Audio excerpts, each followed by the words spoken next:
And then you sell a few more cars, and now we need 4 eclairs. But we need to cut off 2 there, right? And we've sold some more cars. Oh, so we get 2 more. And we've sold some more cars. We get 2 more. You see how well this is working out? Now, pretty soon, GM or the baker starts to say, wait a minute, this isn't going to work out because I'm going to run out of cars. Because what's happened is, even if you're not selling cars anymore, even if you've retired from this bakery, oh, they just keep paying you in eclairs. And the union keep taking their cut. And they haven't sold any car because you haven't been working there for a while. And they just give you more eclairs because that's the deal that they made. And the union takes their cut. Well, what happened to GM? What happens to everybody who does business with these corrupt labor unions? They run out, go out of business. But wait a minute. If that happened, then wouldn't the labor unions who have all of this stuff, this is the legacy cost. With nobody to pay for the legacy cost, wouldn't these people be a little upset? I mean, they worked hard. They worked hard. They were honest brokers, and these people told them that it was sustainable. The union said, hey, this will go on forever, don't worry about it. While others said, no, it won't work, it's unsustainable. So what are they going to do? I guess they could just be honest and say, hey guys, we screwed up, this is really, really bad. But then they lose their power and they lose credibility. So, what does Candy Stern do? Instead of being honest with his workers and say, hey, we've been running out of eclairs and we got some problems, the legacy cost was a bad idea, they decide to say, you know what, guys? You know all of these eclairs that we were giving you? The evil pie people, the government, wants to take 40% of your eclairs. That's what it is. The Cadillac tax, if you have a good health care plan, 40% goes to the government. That one stays over here because that one looked too yummy. 40% of them go to the government. And where do they go? Not to these people. Not to these people. To these people. They're going to have some eclairs, eclairs for everybody. And you know what's great? We got to get the poor pie people. Some of these people, they're not even working for pie. Some of them don't even want pie. Some of them have been offered pie and won't sign up for pie. But we're gonna give them some more because the government knows best and will protect you. Oh, I hate you 1% people. Does any of this look like it would work? Does anybody think that this is a good system? Look at me. I'm a guy that's kind of overweight, grew up in a bakery. This doesn't look appetizing to me.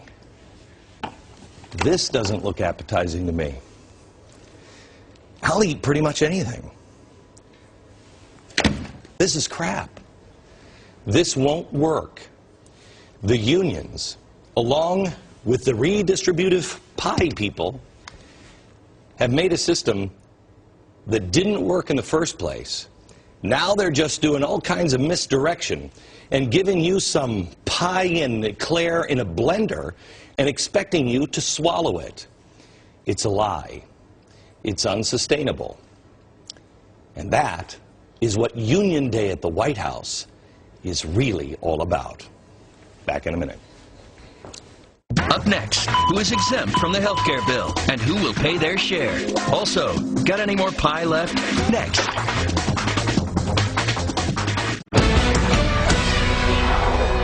I've said all along that this health care bill is about massive redistribution of wealth. It's not about health, it's not about care. Over 2,000 pages were needed to divvy up this pie that looks something like this in the end. It's bad. So who's getting it? You know, in the last few minutes I did this, protected the poor pie that you can't touch. Nobody will even talk about the protected poor pie. This protected pie, unlike the slop that everybody else is going to be getting, I mean, it's a nightmare what's coming to you. This is not just the bottom 50% of America. This is also now anyone who gets a special favor. Anybody who's in with the right people, you're going to be protected. There's going to be a shield of protection around you because, well, you're the right kind of people.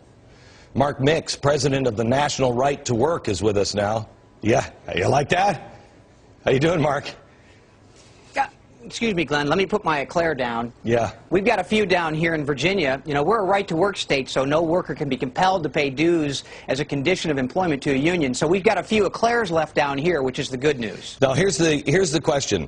The union bosses met yesterday at the White House, and they are part of the protected class. I mean, I can't believe how, if you have a Cadillac tax, you know, you try to go out and do the right thing by your employees as a small business person, and you give them an amazing benefits package for health care, you're going to be taxed 40% on that health care now. 40%. But if you're in a union, no, you're protected.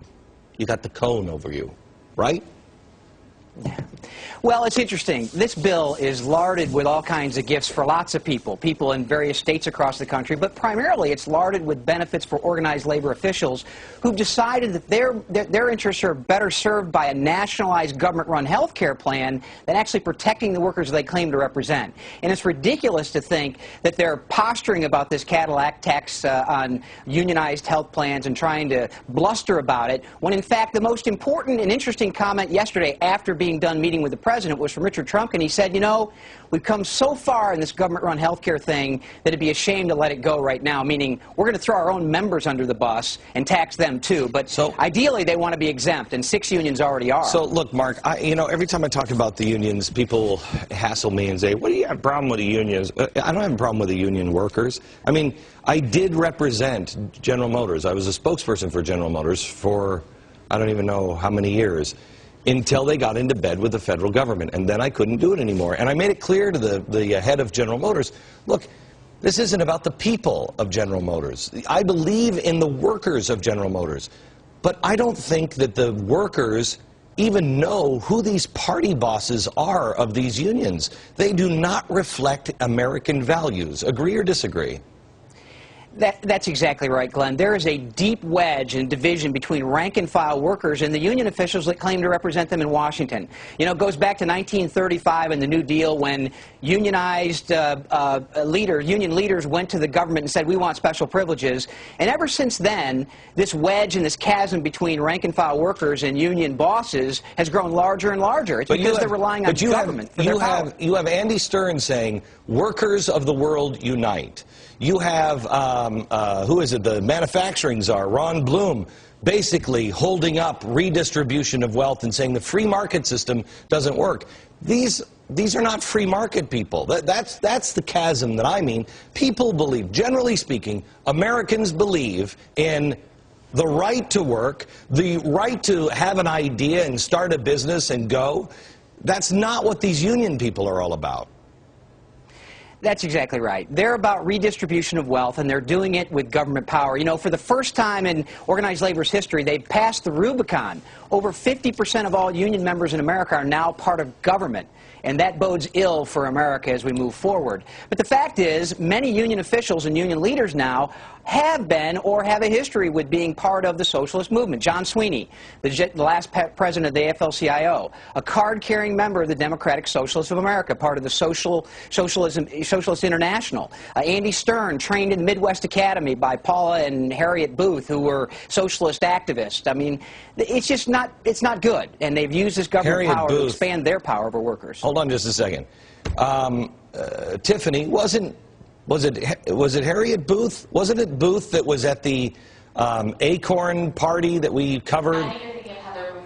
Heather Booth. What, is there any relation? Heather, I'm sorry. Okay, yeah, it is Heather. I think Booth. it is Heather. Okay, yeah. So she's with Acorn, or she was at the Acorn party defending that, and she also was with. What relation to Andy Stern? What was Andy Stern? Well, he trained at the Midwest Academy that her and her husband ran, and you know, that's where kind of he gets his pedigree. Tell me Ron Bloom's connection. He's the manufacturing czar. Tell me his connections with the DSA and what DSA is. Well, I think he's a member of that and have been affiliated with it in the past. And the Democratic Socialists of America, as I mentioned, is part of the Socialist International, which is an organization promoting socialism across the globe. And you have a whole host of that here in America in the union movement. In fact, John Sweeney, in 1995, when he took over the AFL-CIO, repealed the rules that prohibited communist leaders from running unions. And he started this training program called Union Summer with young workers that was predicated on the design that it would be class organizing methods and methodologies. That gets pretty close to the line when you talk about freedom and individual rights in America and them throwing it over the side for this collectivist. When you say class organization, you mean exactly what's happening here in America. Hate the rich, take from the rich, and give to the poor, right? Well, it simply is a matter of driving wedges between groups of people, and one of the easiest ways to do that is class warfare.